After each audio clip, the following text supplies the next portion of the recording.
Hey, hello guys, what's up? Hope you are good and feel better. So guys, again welcome to our YouTube channel Civ Campus. So guys, अगर आपको video पसंद आए तो please channel को subscribe करिएगा और video को ज़्यादा से ज़्यादा शेयर करिएगा। सो गाइस, जैसे आप सभी ने थंबनेल तो देख लिया होगा, उससे आपको पता चल गया होगा कि जो आज हम स्ट्रेटेजी डिस्कशन करने वाले हैं वो किस उस पर करने वाले हैं। तो गाइस, आज हम क्लास 12 का जो मैथमेटिक्स का सिलेबस रिड्यूस हुआ है उस पर बात करने वाले हैं। और ये हुआ है या नहीं तो वो मैं आपको बता देता हूँ। जी हाँ, ये बिल्कुल हुआ है। और कितना रिड्यूस हुआ है 2021 सेशन के लिए हम वो भी इसमें बात करेंगे। और क्या अभी भी आना है और किस चैप्टर से कितना सिलेबस रिड्यूस हुआ है वो आपको एक्सरसाइज वाइज क्वेश्चन वाइज भी मैं आपको इसी वीडियो में बता दूंगा। तो गाइस, ये थी आज की वीडियो की इन्फॉर्मेशन। तो चलिए बिना लेट किए हम वीडियो को स्टार्ट करते हैं। तो गाइस, जैसे आप सभी को पता है, आपकी यूनिट फर्स्ट जो है वो रिलेशन एंड फंक्शन से लाई करती है, जिसमें गाइस रिलेशन एंड फंक्शन आपका एनसीईआरटी के अकॉर्डिंग फर्स्ट चैप्टर है और इनवर्स ट्रिग्नोमेट्री आपका सेकंड चैप्टर है। ठीक है गाइस, तो इसमें से आपका रिड्यूस क्या हुआ मैं आपको बता देता हूँ। आपके लिए कंपोजिट फंक्शन और इनवर्स ऑफ ए फंक्शन तो आपके चैप्टर फर्स्ट से रिड्यूस कर दिए गए हैं। और graph of inverse trigonometric function, elementary properties of inverse trigonometric function, ठीक है, ये आपके सेकंड चैप्टर से रिड्यूस कर दिए गए हैं। इसमें जो आपको डोमेन रेंज वाली वो थी वो तो आपको करनी है, लेकिन जो उस पर आपको ग्राफ के क्वेश्चन मिलते थे सिर्फ आपको वो रिड्यूस करे गए हैं। यानी कि जो आपकी चैप्टर 2 में डोमेन रेंज थी, प्रिंसिपल वैल्यू, वो तो आपको करनी है, क्योंकि वो तो आपको कुछ क्वेश्चनों में डायरेक्ट सिंपली यूज़ हो जाती हैं। लेकिन कुछ क्वेश्चनों में आपको जिसमें ग्राफ का यूज़ था वो आपका क्या है, हटा दिया गया है। तो गाइस, मैं बता दूं आपको कि आपकी कौन कौन सी एक्सरसाइज जो है डिडक्ट हुई हैं। तो ये देखिए, जो आपका वो डिडक्टेड पोर्शन है एनसीईआरटी में से एक्सरसाइज 1.3, ठीक है, और एक्सरसाइज 1.4, यानी कि चैप्टर 1 की बात कर रहा हूँ मैं। और एक्सरसाइज चैप्टर 1 की मिसलेनियस जो है वो आपकी अकॉर्डिंगली वो जब हम गाइस आपको चैप्टर, यानी कि जब आपको पूरी मैथ हम प्लान कर रहे हैं कि अपने चैनल पे आपको पूरी मैथ देख की स्ट्रैटेजी के साथ साथ आपको पूरी मैथ कवर करवा दी जाए। और गाइस, इस स्ट्रैटेजी के साथ साथ मैं आपको बताना चाहता हूँ कि आप एनसीईआरटी ज़्यादा प्रेफर करेंगे या आरएस अग्रवाल, क्योंकि एनसीईआरटी तो लगभग बहुत सारे चैनल हैं जिन्होंने प्रमोट करी है, यानी कि उन्होंने क्वेश्चंस वगैरह सीरीज़ वगैरह फुली सोल्व करके दे रखी है। लेकिन जैसे ही मैं सर्च करता हूँ तो हमें आरएस अग्रवाल नहीं मिलती, ना आरडी शर्मा के भी बहुत ही कम क्वेश्चंस मिलते हैं यूट्यूब पे। तो गाइस, मैं जो प्लान कर रहा हूँ वो यही प्लान कर रहा हूँ कि मैं आपके लिए आरएस अग्रवाल के क्वेश्चंस विद टॉपिक, यानी कि टॉपिक के साथ साथ विद उसका फुल्ली इन्फॉर्मेटिव इंक्लूड मैं आपके साथ सामने रखूँ। ठीक है गाइस, तो आरएस अग्रवाल भी करेंगे हम विद वन क्वेश्चन के साथ साथ। और ऐसे ही आपकी एक्सरसाइज 2.2, यानी कि जो इनवर्स ट्रिग्नोमेट्रिक फंक्शन से है, और एक्सरसाइज मिसलिनियस चैप्टर 2 की जो मिसलिनियस है उसके अकॉर्डिंगली, किसके अकॉर्डिंगली, 2.2 एक्सरसाइज के अकॉर्डिंगली इसमें भी क्वेश्चन आपको ड्रॉप करने हैं। और जब हम गाइस एक्सरसाइज करेंगे, यानी कि प्रॉपर प्लान शेड्यूल बना है हमारा, जो कि बहुत ही जल्दी सीरीज लॉन्च होने वाली है गाइस, तब तक आप सपोर्ट करिएगा, ठीक है, ताकि जल्दी से जल्दी हम ला सकें। और वीडियो को लाइक करिएगा और शेयर करिएगा, ठीक है गाइस। तो ये होगी आपकी यूनिट फर्स्ट की बात। आपको आई होप आपको अच्छी तरीके से समझ में आ गई होंगी ये। तो चलिए गाइस, चलते हैं हम अपने नेक्स्ट यूनिट पे। नेक्स्ट यूनिट है हमारी अलजेब्रा, ठीक है गाइस। तो इस अलजेब्रा यूनिट में मैं आपको बता दूँ, आपके पास इसमें भी 2 चैप्टर्स हैं, आपका मैट्रिक्स हुआ और आपका डिटर्मिनेंट हुआ। गाइस, ये थोड़ा सा ईजी चैप्टर होते हैं, बिकॉज ये लाई नहीं करते किसी और चैप्टर के ऊपर। आपने देखा होगा जो हमारे 10th 11th में हम मैथ पढ़ के आते हैं, बेसिकली बहुत सारे चैप्टर आपस में कोरिलेट करते हैं, ठीक है। लेकिन ये 2 चैप्टर ऐसे हैं जो थोड़ा सा अलग है, मतलब ये आपको डिफरेंस से लगेंगे, इस अपने आप में ही बहुत कुछ अलग करते हैं, ठीक है। इनका कार्ड निकालने का तरीका, इनके क्वेश्चन सबसे अलग है, ठीक है। और तो आपको कोरिलेशन मिलेगा भाई, किसी में ट्रिग्नोमेट्री का यूज़ हो रहा है, किसी में कुछ यूज़ हो रहा है। जैसे डिफ्रेंशिएशन हुआ, अगर इंटीग्रल करना है तो पहले डिफ्रेंशिएशन करो। मैं ये नहीं कह रहा कि डिफ्रेंशिएशन अनिवार्य, आप इंटीग्रेशन कर लो उसके बाद आप डिफ्रेंशिएशन भी हो जाता है। बहुत से बच्चे देखे हैं मैंने, तो डिफ्रेंशिएशन पहले पढ़ते ही नहीं है, वो सीधा इंटीग्रेशन पढ़ते हैं, उसके बाद डिफ्रेंशिएशन पे आते हैं। तो भाई सबकी अलग अलग थिंकिंग है, तो जैसे भी आपको अच्छा लगे। इसमें बता दूँ मैं आपको मैट्रिक्स में से क्या गया है, concept of elementary row operation, ठीक है गाइस। अब ये बता दूँ मैं, जो आपको रो में कन्वर्ट करने होते थे, आपके प्रीवियस में पता होगा आपको, जो आपके प्रीवियस सीनियर बैच थे उनसे पूछिएगा, अगर आपके बड़े भाई या बड़े बहन हो तो आपको बताएंगे कि रो में कन्वर्ट कैसे होते हैं। वैसे भी हम क्वेश्चन करवाएंगे, फुल्ली सॉल्व करवाएंगे। तो उसमें आपको ये नहीं करना होगा इस सेशन के लिए, पर अगर आप करना चाहें तो फिर भी कर सकते हैं। तो उसमें करना क्या होगा आपको, ये जो आपको एलिमेंट्री रो ऑपरेशन इसका क्या होता था, अगर आपने एक बार रो में कन्वर्ट कर दिया तो आप उसके बाद रो में ही कन्वर्ट करते जाओगे।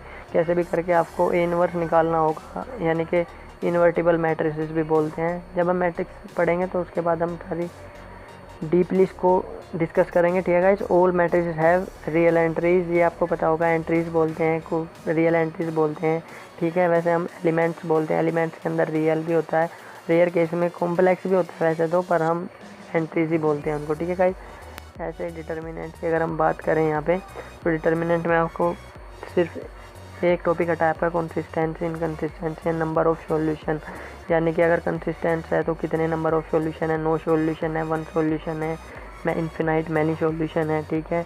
तो सिस्टम ऑफ लीनियर एग्जांपल ये आपका थोड़ा सा ड्रॉप हुआ है, और इसमें क्या क्या क्वेश्चन हटे हैं, कौन से एक्सरसाइज हटे हैं वो मैं आपको बता दूँ गाइस। तो इसमें आपकी सिर्फ एक्सरसाइज 3.4 जो चैप्टर 3 से हटाई गई है, और मिसलिनियस तो आपको पता ही होगा, यानी कि अकॉर्डिंगली हमें हटाई लेनी है। तो मेन क्या था हमारी एक्सरसाइज 3.4 हटाई गई है, और ऐसे इधर डिटर्मिनेंट में हमारी एक्सरसाइज 4.5 किसके अकॉर्डिंगली, एनसीईआरटी के अकॉर्डिंगली, ठीक है गाइस। तो चैप्टर 4 की भी ऐसे ही मिसलिनियस भी आपकी डिडक्ट हुई है, ठीक है। तो आप इन सभी को देख लीजिएगा एक बार, आपके पास एनसीईआरटी होगी। एनसीईआरटी एग्जाम्पलर की बात नहीं कर रहा मैं, एनसीईआरटी की बात कर रहा हूँ गाइस, ठीक है। ये हमारी यूनिट सेकंड है। चलिए अब हम चलते हैं अपनी यूनिट थर्ड पे। यूनिट थर्ड हमारी थोड़ी सी बड़ी यूनिट है, आपको पता होगा, ठीक है गाइस। ये यूनिट हमारी कैलकुलस की है, मैं आपको दिखा दूँ। ये हमारी जो यूनिट थर्ड है कैलकुलस है, ठीक है। इसमें क्या कौन कौन से चैप्टर है, जो फर्स्टली चैप्टर आपका कंटिन्यूटी डिफरेंशिएबिलिटी है, जो अकॉर्डिंगली एनसीईआरटी के में भी 5th चैप्टर है, ठीक है। इसमें आपको क्या क्या मिलेगा, इसमें कंटिन्यूटी मिल जाती है, डिफरेंशिएबिलिटी मिल जाती है, और जो डेरिवेटिव वाला चैप्टर है जिसे डिफरेंशिएशन बोलते हैं वो भी आपको इसमें मिल जाएगा। इसमें बस आपको क्या रिड्यूस हुआ है, Rolle and Lagrange mean value theorem without proof and their geometric interpretation, ठीक है। जो आपकी कंटिन्यूटी वाले चैप्टर में ही है, रोले थ्योरम, रोले एंड लैग्रेंज दोनों ही जो थ्योरम है आपकी, हालांकि आपको बाद में मिलेगी आगे जाने वाले चैप्टर में, जिसमें वेक्टर वगैरह भी वहाँ पर आपको मिलेगी, लेकिन यहाँ से भी इसको रिड्यूस कर दिया गया है, ठीक है गाइस। तो एप्लीकेशन ऑफ डेरिवेटिव में क्या क्या हुआ है, rate of change of bodies और use of derivative of in approximation, अप्रोक्सीमा भी बोलते हैं इसको। और अप्रोक्सीमेशन का मतलब है कि हम लगभग से वैल्यू बता दें, जैसे आप √4 की वैल्यू बता सकते हैं, 2 होती है, लेकिन अगर मैं वहीं आपसे √3 √5 की वैल्यू पूछूँ तो मे भी आप ना बता पाएँ, ठीक है। तो इस तरीके की जो वैल्यू निकलवाते थे ये, मतलब जो अप्रोक्सीमेशन आती थी स्क्वायर के अंदर वैल्यू, तो वो आपका टॉपिक हटा दिया गया है। Rate of change of bodies इसमें दिखाया गया है, आपको हटाया गया है, लेकिन वो कैसे आपको पढ़ना पड़ेगा, क्योंकि आपको वो इनके डिक्रीजिंग फंक्शन में, टेंजेंट एंड नॉर्मल में, ठीक है, ये आपको इन सभी में काम आएगा अकॉर्डिंग टू मी, ठीक है। तो आप इसको ड्रॉप नहीं कर सकते, आप अप्रोक्सीमेशन को ड्रॉप कर सकते हो, बट आप इसको नहीं कर सकते, ठीक है। ये हो गया आपका एप्लीकेशन ऑफ डेरिवेटिव, जिसे हम एओडी भी बोलते हैं, ठीक है। उसके बाद चलते हैं हम अपने नेक्स्ट चैप्टर पे। नेक्स्ट आता है हमारा इंटीग्रल, इंटीग्रेशन भी बोलते हैं, ठीक है। इंटीग्रेशन के बहुत सारे पार्ट हैं हमारे, सब्स्टिट्यूशन, पार्शियल, वो हम सब अपना जब कोर्स चलेगा उसमें चैप्टर वाइज यानी कि मेथड वाइज डिस्कशन करते चलेंगे क्या हम क्या पढ़ रहे हैं। तो इंटीग्रेशन में आपका सिर्फ टॉपिक रिड्यूस हुआ है, वो क्या है, definite integral as a limit of a sum, और ये आपका वाइज बहुत बड़ा पोर्शन है, ठीक है, बहुत बड़ा portion, definite integral as a limit of a sum, because integral का हाफ पार्ट आप डिडक्ट मान लीजिए इसमें से, ठीक है, हाफ पार्ट आपका डिडक्ट कर दिया गया है, क्योंकि इसमें से आपको बोर्ड में 2 या 3 क्वेश्चन मिल जाते थे, ठीक है गाइस। तो चलिए अब आप चलते हैं एप्लीकेशन ऑफ इंटीग्रल्स। ये दैट्स अ सिंपल टॉपिक है आपके लिए, ये ऐसा इतना डिफ़िकल्ट नहीं है। अब मैं बता दूँ इसके अंदर होता क्या था, आपको ग्राफ के थ्रू डिज़ाइन करना होता था एक कर्व, यानी कि कर्व, हाइपरबोला, आपको थोड़ा सा 11th के टॉपिक पे जाना होगा कोऑर्डिनेट ज्योमेट्री में, हाइपरबोला, पैराबोला, आप सबको बस थोड़ा सा ये ज्ञान होना चाहिए, सर्किल, इनके इक्वेशंस, ठीक है। तो इसमें क्या डिडक्ट हुआ है मैं बता दूँ आपको, area between any of 2 above said curve, यानी कि जो हमारे, मैं आपको क्लियरली बता दूं, जो हमारे 2 कर्व होते थे, ठीक है, उनके जो आउटसाइड का एरिया कभी कभी हमें निकालना पड़ जाता था, ठीक है।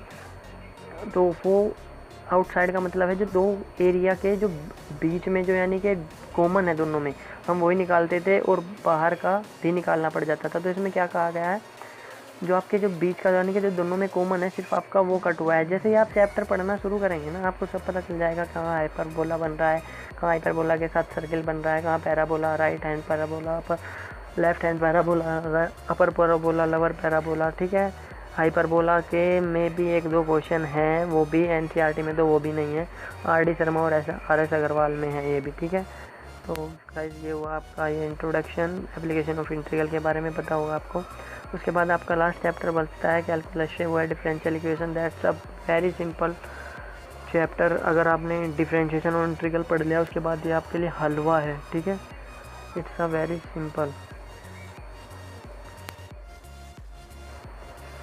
सिंपल इसलिए बोल रहा हूँ मैं क्योंकि इसमें अगर सिर्फ आपको कुछ भी नहीं करना होता गाइस, आपको 2 या 3 तरह की इक्वेशन दी जाती हैं। आपको बताऊँगा होमोजेनियस होती है, ठीक है, आपको सब्स्टिट्यूशन वाली होती हैं, इतनी सिंपल आपको जर्नल इक्वेशन होती हैं। बस आप ये देखिएगा कि जैसे ही आपके सामने क्वेश्चन आया आपने सेकंडों में कर देंगे अगर आपने इंटीग्रल अच्छे तरीके से पढ़ लिया। ठीक है, इसमें से टॉपिक कौन सा रिड्यूस हुआ है, formation of differential equation whose general solution is given, यानी कि हमें जनरल सॉल्यूशन भी फाइंड करना होता था। वो कैसे बताऊँ, जैसे कि अब आपको पता होगा कि हम डिफरेंशिएशन पढ़ते हैं उसमें एक प्लस इंटीग्रल पढ़ते हैं उसमें प्लस सी करके कुछ हम लिखते हैं। वो प्लस सी क्या होता है, वह कॉन्सोनेंट का मीन्स उसमें कुछ भी टर्म आ सकती है 5, 6, 7। और जनरल सॉल्यूशन में क्या होता था, हमें वो एक्यूरेट वैल्यू निकालनी पड़ती थी। ठीक है, और सब आपकी होमोजेनियस इक्वेशन भी वही, लीनियर डिफरेंशियल इक्वेशन भी, फर्स्ट डिग्री भी, highest degree order, first degree order. ठीक है, ये सब आपके रहेंगे। बस ये मैं आपको जैसे चैप्टर पे आएंगे हम आपके साथ डिस्कस करेंगे इसको भी। ठीक है, तो अब हम देख लेते हैं क्या क्या हटा है कैलकुलस में से। तो ये देखिए आपकी 5.8 में से यहाँ पे आपको दिख रहा होगा, ये देखिए आप 5.8 में से आपकी एक्सरसाइज 5.8 डिडक्ट हुई है। उसके साथ साथ आपकी 5 मिसलेनियस जो है वो भी डिडक्ट होगी। ये तो ऑटोमेटिकली ऐसे 6.1, यानी कि 6.1 किस में से,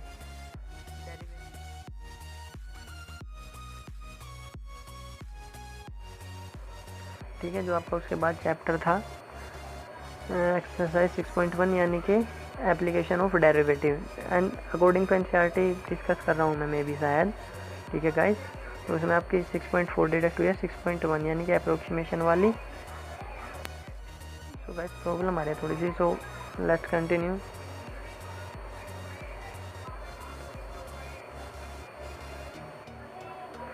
सो लेट्स कंटिन्यू गाइस, अब मैं भी शायद होप सब सही हो। तो देखिएगा एक्सरसाइज 6.1 यानी कि चैप्टर 6 से आपकी क्या हुई है, डिडक्ट हुई है। इसमें क्या है, आपको मिसलिनियस अकॉर्डिंगली आपको छोड़नी है। ऐसे आपको 7.8 आपकी डिडक्ट हुई है, इसमें आपको चैप्टर 7 की मिसलिनियस अकॉर्डिंगली वही क्वेश्चन छोड़ने हैं। ऐसे आपकी एक्सरसाइज 8.2 उसकी मिसलिनियस, और एक्सरसाइज 9.3 और एक्सरसाइज 9.3 की आपको मिसलिनियस। ठीक है गाइस, ये हुई हमारी कैलकुलस की बातें। चैप्टर 5 कौन सा है आपका, कंटिन्यूटी एंड डिफरेंशिएबिलिटी वाला। उसके बाद एक्सरसाइज 6.1 इट मीन्स आपकी ये एप्लीकेशन ऑफ डेरिवेटिव वाला चैप्टर है। उसके बाद आपका एक्सरसाइज 7.8 यानी कि आपके जो इंटीग्रल चैप्टर है उसमें से पोर्शन हुआ है आपका डिडक्ट, यानी कि डेफिनेट इंटीग्रेशन का जो लिमिट वाला पोर्शन है वो डिडक्ट हुआ है। उसके बाद आपकी एक्सरसाइज 8.2 यानी कि एप्लीकेशन ऑफ इंटीग्रल के बाद आपका चैप्टर नंबर 9 यानी कि सिंपल से डिफरेंशियल इक्वेशन। तो चलिए गाइस चलते हैं अपने नेक्स्ट यूनिट पे, और नेक्स्ट यूनिट है हमारी। सो नेक्स्ट यूनिट के ऊपर हम अगर बात कर लें तो वो है हमारी वेक्टर एंड 3D यानी कि 3 डायमेंशनल ज्योमेट्री। ठीक है, इसमें आपके 2 चैप्टर होंगे। इसमें आपको फर्स्ट में वेक्टर मिलेगा यानी कि scalar product, dot product, triple product. ठीक है, और आपका सिंपल वेक्टर का addition, collapse, initial point, terminal point, ये सब आपको प्लेन वेक्टर। ठीक है, उसके बाद आपका 3D geometry, scalar triple product हटाया है आपका वेक्टर से। सिर्फ ये हालांकि थोड़ा सा हार्ड पोजीशन है, बट एक आपकी एक्सरसाइज है इसके अकॉर्डिंग डिडक्ट हो गई है। जैसे आपकी 3D ज्योमेट्री ये थोड़ा सा डीप है, डीप का मतलब ये थोड़ा सा हार्ड पड़ता है बच्चों का, ऐसा थिंक है। आप कुछ भी मान लीजिए इसको, किसी के लिए ईजी पड़ती है। तो मैं आपको बता दूँ गाइस, होना क्या है, इसमें angle between 2 lines and 2 planes के बीच में जो आपको दिख रहा है, ठीक है, ये आपको हटा दिया गया है, ये आपको पोर्शन डिडक्ट हो गया है। इसमें आपको क्या बहुत कुछ, यानी कि आपके 2 प्लेन होते थे, आप ये मत सोचिएगा जो आपका मिरर वाला क्वेश्चन है वो भी डिडक्ट हो गया है, नहीं, जो आपके 2 प्लेन से सिर्फ वे डिडक्ट हुए हैं।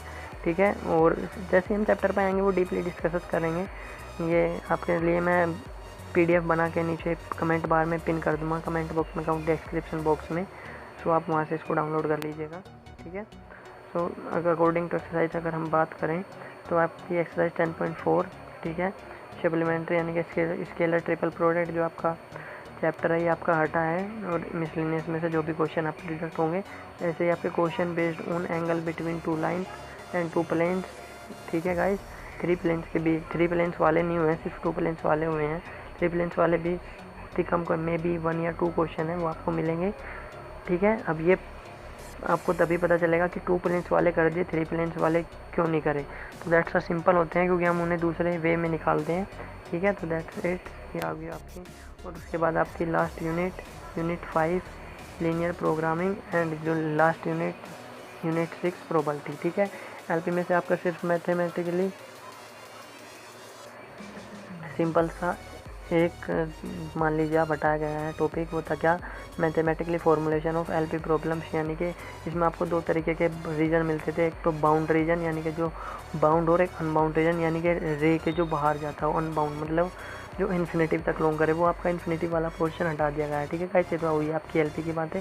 और ऐसे ही हम अगर प्रोबेबिलिटी की करें तो mean and variance of random variable binomial probability distribution, ठीक है। यानी कि जो डाइस वगैरह की आपकी यहाँ पर आपको थोड़ा सा प्रॉब्लम मानते थे आप, हालांकि डाइस वगैरह चलती हैं इसमें आपकी डाइस कार्ड, इसका एस कार्ड, ठीक है, ये आपके जैक यही चलते हैं। लेकिन आपके लिए जो इसका मतलब बाइनोमियल प्रोबेबिलिटी का जो आपकी बाइनोमियल प्रोबेबिलिटी डिस्ट्रीब्यूशन थी, यानी कि आपकी लास्ट एक्सरसाइज, वो आपकी इसमें रिमूव कर दी गई। यानी कि जो मल्टीपल बॉल रैंडम वेरिएबल में निकलती थी, यानी कि 2 बॉल डाल ली, उसके बाद 2 बॉल निकाल ली, उसके बाद 1 डाल दी, उसके बाद फिर 2 निकाल ली, तो उसकी प्रोबेबिलिटी बताओ वाइट रेड बॉल की। तो ये आपका थोड़ा सा पोर्शन डिडक्ट हो गया इसके अंदर से।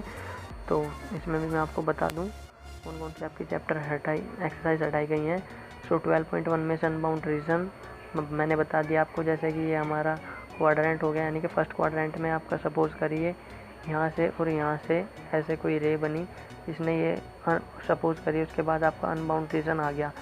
तो हम अगर अनबाउंड रीजन आ जाता है तो हम उसमें डिस्कशन नहीं करेंगे, हमें सिर्फ बाउंड डिस्कशन पे ही, यानी कि सिर्फ इस वाले पोर्शन पे ही अपना क्या करना है, फोकस करना है। यानी कि ये बाहर वाला जो है ये आपका हटा दिया गया है, ठीक है गाइस। इस वाले की बात कर रहा हूँ मैं, तो मैं ये जो अनबाउंड है ना ये वाला, तो ये आपका डिडक्ट कर दिया गया है, सिर्फ आपको इसके बारे में स्टडी करनी है, ठीक है। उसके साथ आप मिसलिनियस ऐसे ही छोड़ सकते हो। उसके बाद आपकी mean variance and random variable आप ये भी अपने अकॉर्डिंग छोड़ सकते हैं। अपने अकॉर्डिंग क्या आपको छोड़नी होगी, अगर आप पढ़ना चाहते हैं तो आप पढ़ सकते हैं, ठीक है। ये था गाइस सिलेबस डिस्कशन जो भी CBSE के थ्रू आपके लिए आया है 2021 सेशन के लिए, वो मैंने आपको ब्रीफली डिस्कस कर दिया है। अगर आपको वीडियो अच्छी लगे तो प्लीज़ वीडियो को शेयर और लाइक और शेयर करिएगा। और I hope so clarify your all doubts. मैंने लगभग सभी आपके डाउट्स जो क्लास 12 CBSE मैथमेटिक्स से रिलेटेड थे सिलेबस 2021 सेशन के लिए, वो मैं आपके लिए लगभग सभी क्लियर कर चुका हूँ। और अगर आपको कुछ भी क्लियर नहीं हुआ हो तो प्लीज़ कमेंट बॉक्स में पिन करिएगा कि सर हमारा ये डाउट जो है क्लियर नहीं हुआ है, ठीक है। सो गाइस अगर आपको वीडियो अच्छी लगे तो हमारे चैनल को सब्सक्राइब करें और वीडियो को ज़्यादा से ज़्यादा शेयर करें। तो थैंक यू गाइस, मिलते हैं अपने नेक्स्ट वीडियो में। और नेक्स्ट वीडियो में आप प्लीज़ कमेंट बॉक्स में पिन करिएगा कि आपसे किस चैप्टर से आपको स्टार्टिंग करनी है, RS अग्रवाल या फिर NCERT से, ठीक है गाइस।